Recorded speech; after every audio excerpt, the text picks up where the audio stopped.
नागपूरच्या पागलखाना दर्ग्यात हजरत बाबा ताजुद्दीन औलिया यांनी तब्बल 16 वर्षे 11 महिने वास्तव्य केलं.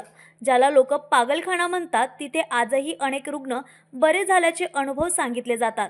कोरोनासारख्या गंभीर आजाराच्या काळातही या परिसरात काहीच अपाय झाला नाही, असं इथल्या लोकांचं ठाम म्हणणं आहे. इथे असलेले रुग्ण फक्त रुग्ण नाहीत, तर अनेकांच्या मते हा श्रद्धेचा आणि चमत्काराचा अनुभव आहे.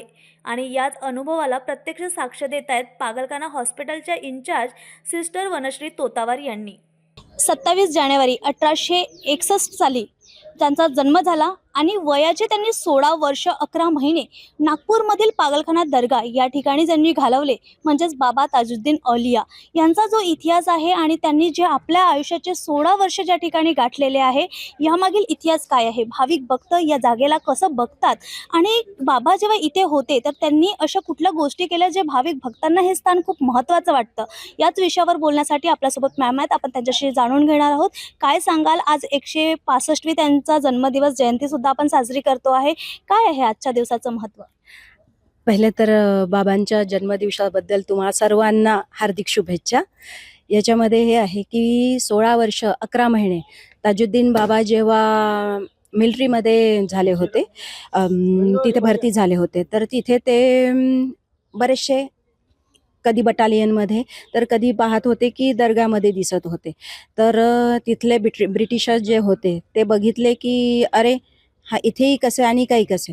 मग बाबांना थोडंसं आध्यात्मिकडे जास्त वाढ लागलेला होता, तर बाबांनी बरेचसे असं चमत्कार असं दाखवू लागले. तर ब्रिटिशर्सवाल्यांनी हे केले की हे मेंटली थोडेसे इल आहे, तर त्यासाठी त्यांना आजी थ्रू पुन्हा त्यांच्या घरी स्वगावी परत पाठवले. स्वगावी म्हणजे कामठीला पाठवले. तर बाबा तिकडे देखील त्यांना बरेचसे असे काहीतरी वेळसर प्रवृत्ती टाईप काहीतरी कृती करत होते. तर मग आजीलाही वाटले की नाही यार, यांना ट्रीटमेंट करण्याची गरज आहे. तर मग मेंटल हॉस्पिटलमध्ये आले. तर तब्बल 16 वर्ष 11 महिने हे जे आपण मागे सेल बघत आहोत तिथे बाबा राहत होते. तर बाबांना जेव्हा आपण आत ठेवत होतो तर लॉक, म्हणजे आधी सेल सिस्टम होती तेव्हा, तर त्या आत ठेवल्यानंतर लॉक लावत होते, सर्व होतं. तर आतमध्ये असायचे. त्याच्यानंतर पुन्हा बाबा दरबार किंवा मोठं समोर बाहेर दिसत आहे तिथे त्यांना दिसत होते. म्हणजे आतही आहेत बाबा आणि बाहेरही आहे. तर त्या याच्यामुळे कसं माहिती झालं की हळूहळू नाही की हे पेशंट नाही आहे, वेगळेच चमत्कारिक व्यक्तित्व आहे. तर त्यामुळे बाबांना हळूहळू मग बाबांच्या सानिध्यात जे जे लोक आले त्यांचं काय पॉवर आहे हे सर्वांना समजू लागलं.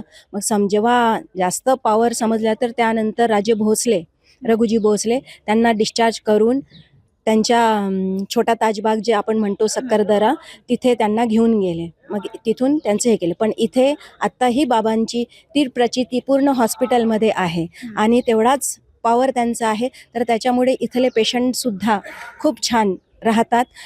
इथे साप खूप आहे, पण कधी 100 वर्ष झालीत पण स्नेक बाईट नाही झालेला आहे. इवन कोरोनामध्ये देखील एवढा पूर्ण एपिडेमिक होतं, पॅन्डेमिक होतं, एपिडेमिक नाही पॅन्डेमिक होतं, पण इथले सर्व पेशंट आणि आम्ही सर्वजण सेफ होतो. इवन आता चिकनगुनिया सुद्धा झाला, पण इथले पेशंट किंवा आम्ही कोणीच पाय सुद्धा दुखला नाही कुणाचा.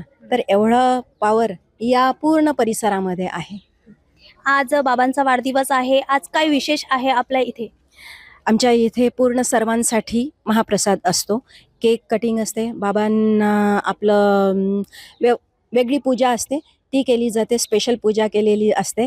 आणि सर्वांना मेन म्हणजे आजच्या दिवशी सर्व लोकांना परमिशन असते आत येण्याची, अदरवाईज कोणी येत नाही, परमिशन घेऊन यावं लागतं. तर आज सर्वसामान्य लोकांनाही, कोणी असो, मोठा असो, छोटा असो, श्रीमंत असो, गरीब असो, प्रत्येकांना आज दर्शन मिळतं. काय सांगाल आजच्या दिनी बाबांच्या जन्मदिनी काय मेसेज द्याल? की सर्व मिळून मिसळून राहा, असंच नेहमी बाबांवरती प्रेम करा आणि एकामेकांना जर बाबांचं म्हणजे हिंदू मुस्लिम काही नाही आहे, तर हा जो समभाव आहे आणि हिंदू आणि मुस्लिम सर्वजण एकत्र येतात, असंच नेहमी येत जा, हेच आहे.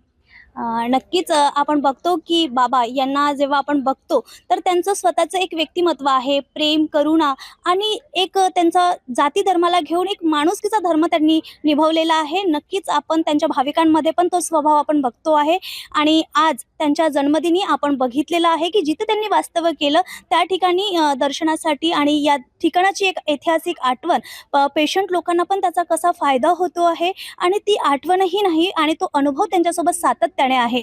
आपण असेच अपडेट्स तुमच्यापर्यंत आणत राहू. नेशन सिटी न्यूजसाठी विशालसह मी रोहिणी, नागपूर.